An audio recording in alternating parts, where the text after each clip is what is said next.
اسلامیہ السلام علیکم ورحمۃ اللہ وبرکاتہ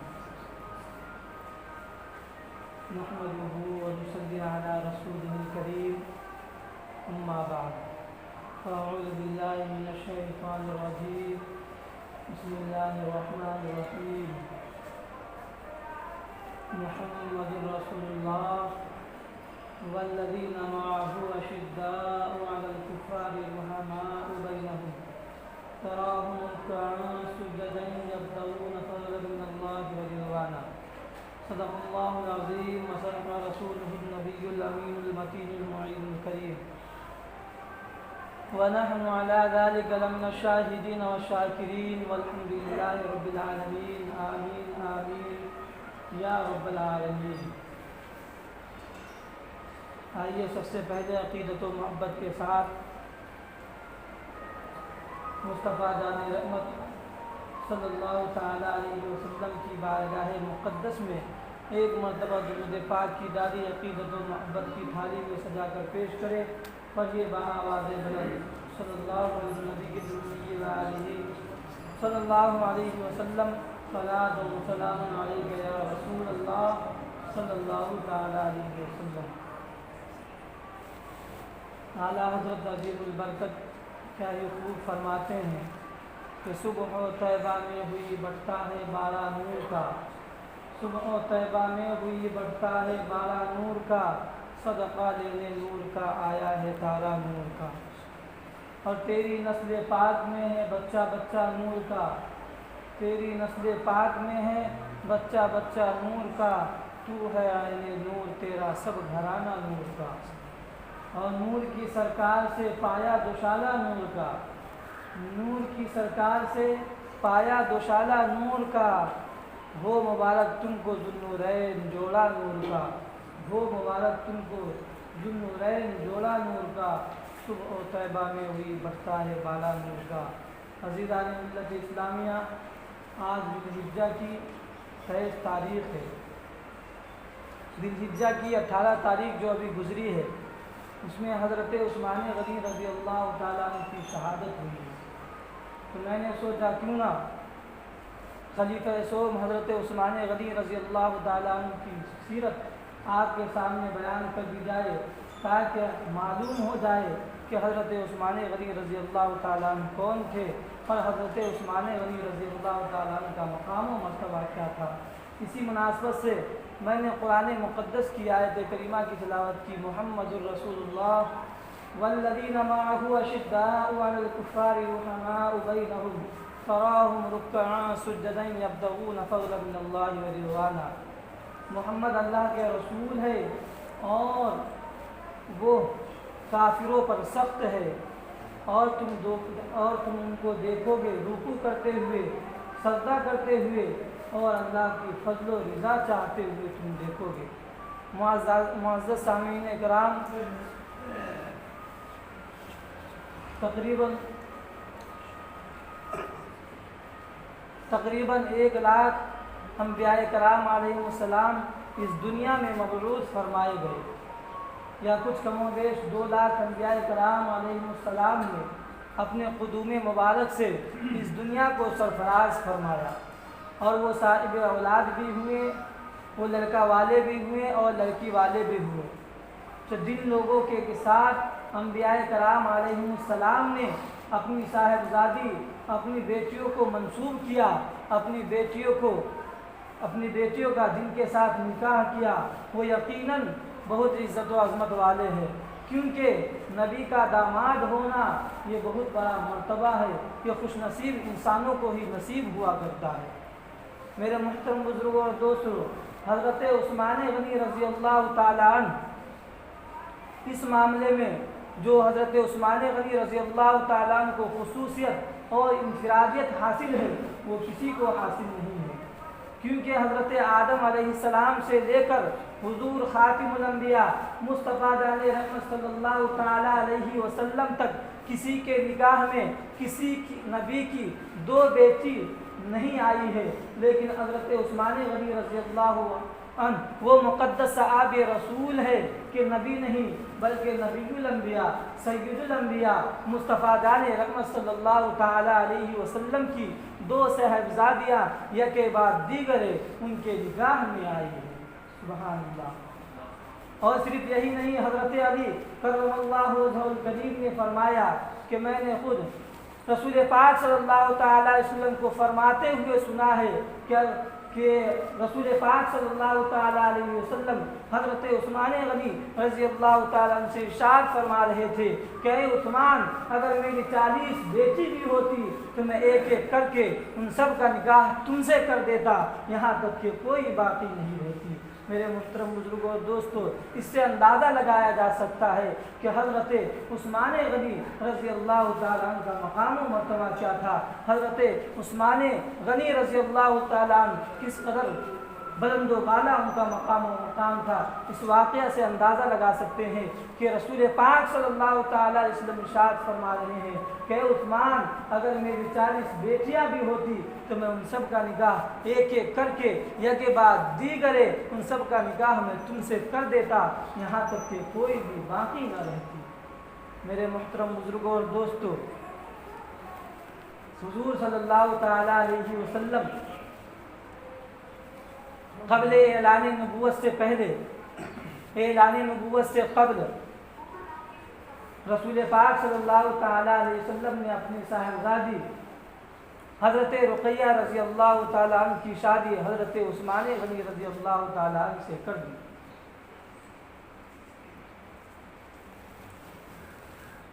اسی سال جنگ بدر کا واقعہ پیش آیا۔ جنگ بدر کے موقع پر حضرت رقیہ رضی اللہ تعالیٰ عنہ بیمار ہو گئی۔ انہی کے تیمارداری کے سبب حضرت عثمان غنی رضی اللہ تعالیٰ عنہ جنگ بدر میں شریک نہ ہو سکے۔ حضور صلی اللہ تعالیٰ علیہ وسلم سے اجازت لے کر وہ مدینہ طیبہ ہی میں رہ گئے، چونکہ حضور صلی اللہ تعالیٰ علیہ وسلم نے بدر میں جو مال غنیمت حاصل ہوا تھا،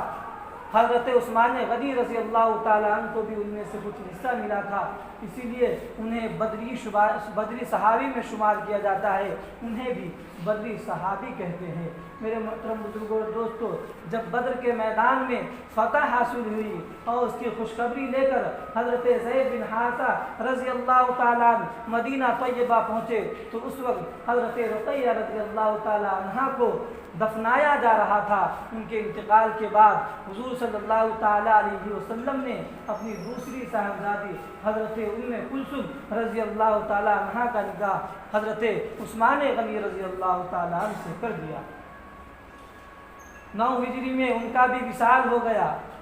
اس طرح حضرت عثمان غنی رضی اللہ تعالیٰ عنہ کو ذو النورین کہتے ہیں۔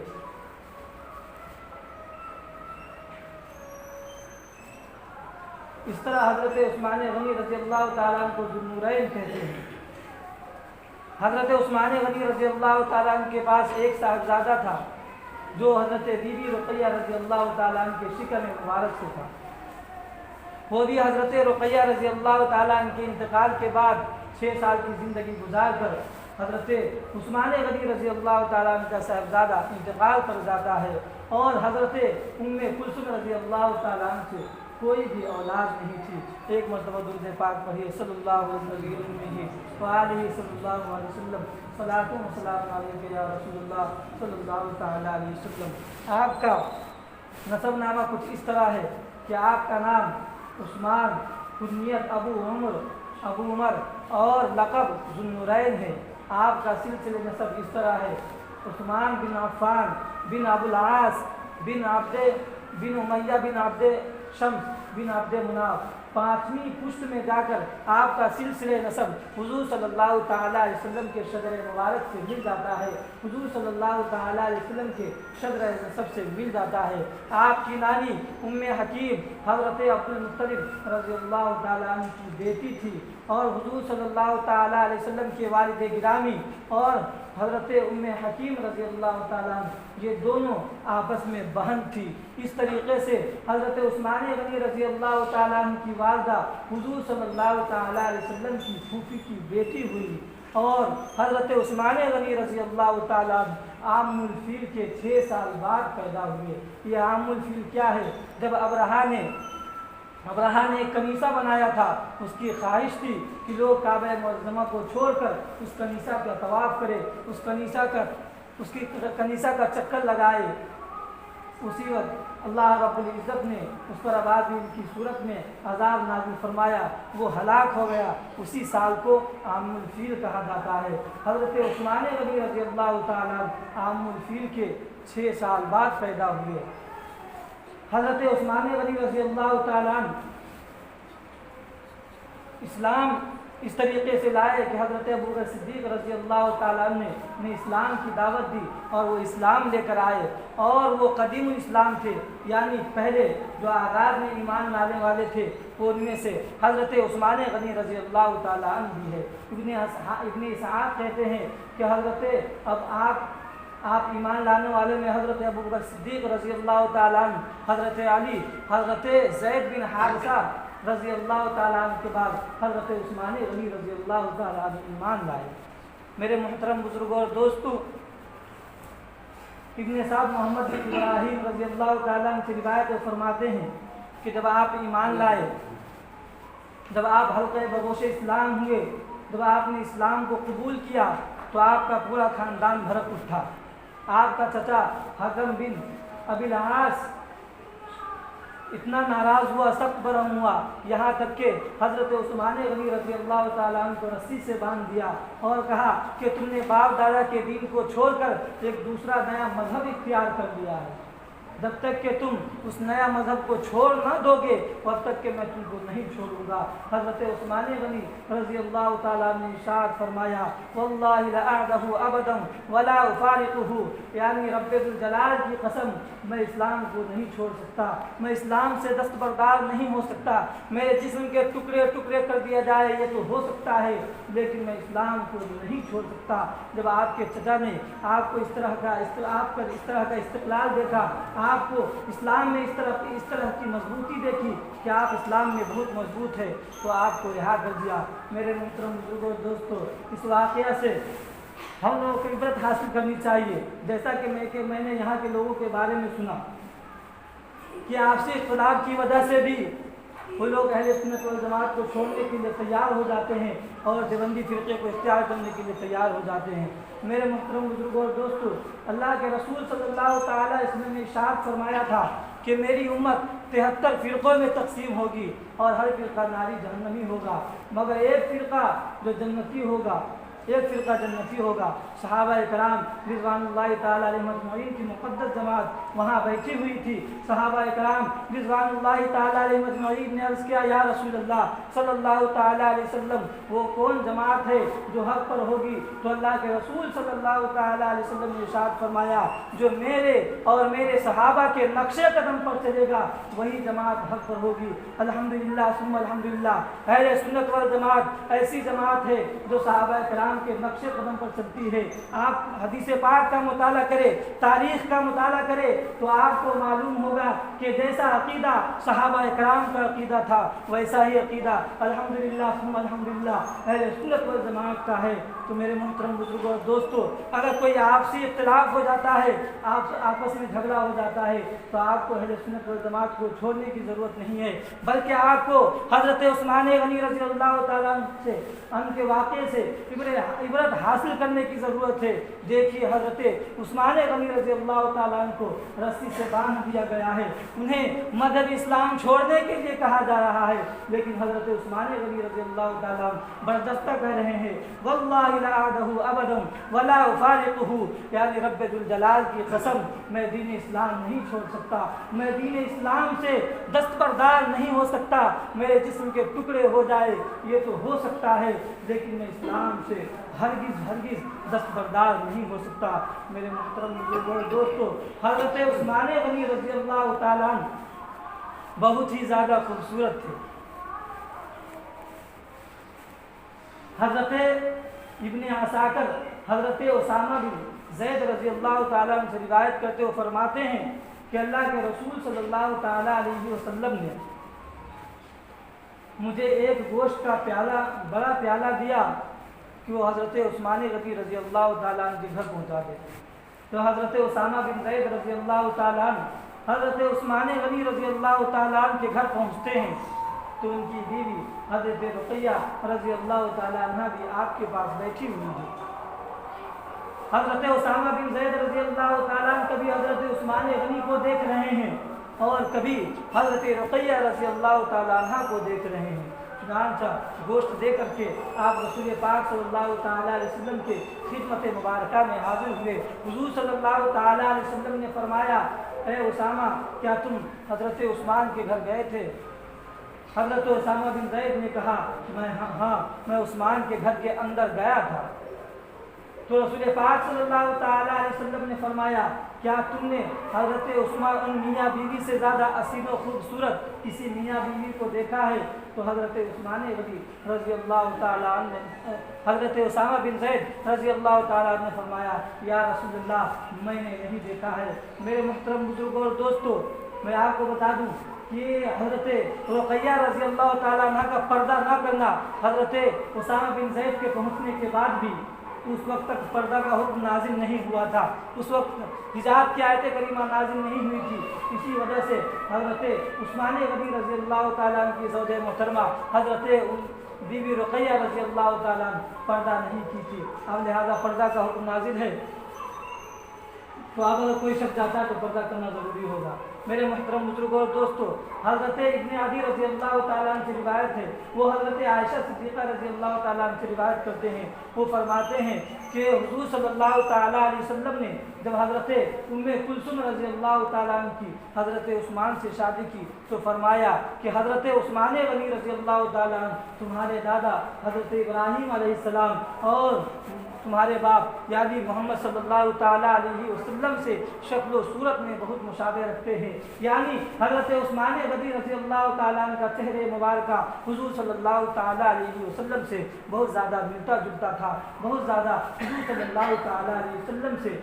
شکل و صورت میں مشابہت رکھتے تھے۔ ایک مرتبہ درود پاک پڑھے صلی اللہ علیہ وآلہ صلی اللہ علیہ وسلم، صلاۃ و سلام علیک یا رسول اللہ صلی اللہ تعالیٰ علیہ وسلم۔ حضرت عثمان غنی رضی اللہ تعالیٰ عنہ کے اتنے مختصر سے وقت میں پوری سیرت بیان نہیں کی جا سکتی۔ میرے محترم بزرگوں اور دوستوں، ایک دو واقعہ اور سماعت کر لے پھر انشاءاللہ العزیز تقریر ختم کر دی جائے گی۔ حضرت عثمان غنی رضی اللہ تعالیٰ عنہ مقدس صحابی رسول ہے جن کے حق میں آیت کریمہ بھی نازل ہوئی ہے۔ جنگ تبوک کا موقع ایسے موقع پر ہوا ہے جس وقت مسلمانوں کی حالت بہت خستہ تھی، جس وقت مسلمانوں کی حالت بہت ہی تنگ دست تھی۔ اس وقت مسلمانوں کے پاس کھانے کے لیے سامان نہیں تھے، مسلمان درختوں کے پتے کھا کر اپنی زندگی گزارتے تھے۔ حضرت عبد الرحمن بن خباب رضی اللہ تعالیٰ عنہ سے روایت ہے، وہ فرماتے ہیں کہ حضور صلی اللہ تعالیٰ علیہ وسلم، میں اس وقت موجود تھا کہ جب حضور صلی اللہ تعالیٰ علیہ وسلم صحابہ کرام کی مدد کے لیے لوگوں کو جوش دلا رہے تھے، لوگوں میں جذبہ پیدا کر رہے تھے۔ تو حضرت عثمان غنی رضی اللہ تعالیٰ عنہ حضرت حضور صلی اللہ تعالیٰ علیہ وسلم کے پرجوش لفظ پر کھڑے ہوتے ہیں اور حضرت عثمان غنی رضی اللہ تعالیٰ عنہ کہتے ہیں، یا رسول اللہ صلی اللہ تعالیٰ علیہ وسلم، میری طرف سے 100 اونٹ، پالان اور سامان اللہ رب العزت کی بارگاہ میں پیش کروں گا۔ پھر حضور صلی اللہ تعالیٰ علیہ وسلم نے صحابی کے جنگ کے لشکر کو لے کر حضور صلی اللہ تعالیٰ علیہ وسلم پھر جوش دلانا شروع کرتے ہیں، مسلمانوں کو رغبت دلاتے ہیں۔ پھر حضرت عثمان غنی رضی اللہ تعالیٰ عنہ کھڑے ہوتے ہیں اور عرض کرتے ہیں، یا رسول اللہ صلی اللہ تعالیٰ علیہ وسلم، میری طرف سے 200 اونٹ، پالان اور ساز و سامان اللہ رب العزت کی بارگاہ میں پیش ہوگا۔ پھر حضور صلی اللہ تعالیٰ علیہ وسلم جنگ کی درستگی اور اس کی درستگی کے لیے پھر رسول پاک صلی اللہ تعالیٰ علیہ وسلم حضرت لوگوں کو، اپنے صحابہ اکرام کو رغبت دلاتے ہیں، توجہ دلاتے ہیں۔ پھر حضرت عثمان غنی رضی اللہ تعالیٰ عنہ کھڑے ہوتے ہیں اور عرض کرتے ہیں، یا رسول اللہ صلی اللہ تعالیٰ علیہ وسلم، میری طرف سے 300 اونٹ پالان اور ساز و سامان اللہ رب العزت کی بارگاہ میں پیش ہوگا۔ حضرت عبد الرحمن بن خباب رضی اللہ تعالیٰ ارشاد فرماتے ہیں، وہ فرماتے ہیں کہ میں نے دیکھا حضور صلی اللہ تعالیٰ علیہ وسلم منبر سے اترتے وقت یہ کہہ رہے تھے، ما علی عثمان ما عمل بعد هذه، ما علی عثمان ما عمل بعد هذه۔ حضور صلی اللہ تعالیٰ علیہ وسلم نے یہ جملہ 2 بار ارشاد فرمایا۔ اس کا مطلب یہ ہے کہ حضرت عثمان غنی رضی اللہ تعالیٰ عنہ کو اس کے بعد کوئی دقت و پریشانی نہیں ہوگی، اس کو کوئی نقصان نہیں پہنچے گا۔ مراد یہ ہے کہ حضرت عثمان غنی رضی اللہ تعالیٰ عنہ کا یہ عمل خیر اتنا اعلیٰ ہے، اتنا مقبول ہوا ہے کہ اب اگر وہ نفل نہ کرے پھر بھی انہیں کوئی ضرر نہیں دے گا، انہیں کوئی ضرر کا اندیشہ نہیں ہوگا۔ میرے محترم بزرگوں اور دوستوں، حضرت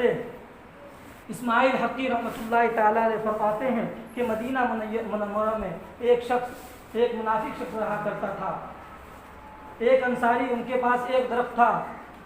تو وہ درخت ایک انصاری کے گھر میں جھکا ہوا تھا، جن کا پھل ان کے گھر میں گرا کرتا تھا۔ حضور صلی اللہ تعالیٰ علیہ وسلم سے اس صحابی رسول ان انصاری نے دریافت کیا۔ حضور صلی اللہ تعالیٰ علیہ وسلم نے اس شخص سے کہا کہ تم یہ درخت اس صحابی رسول یعنی انصاری سے بیچ دو،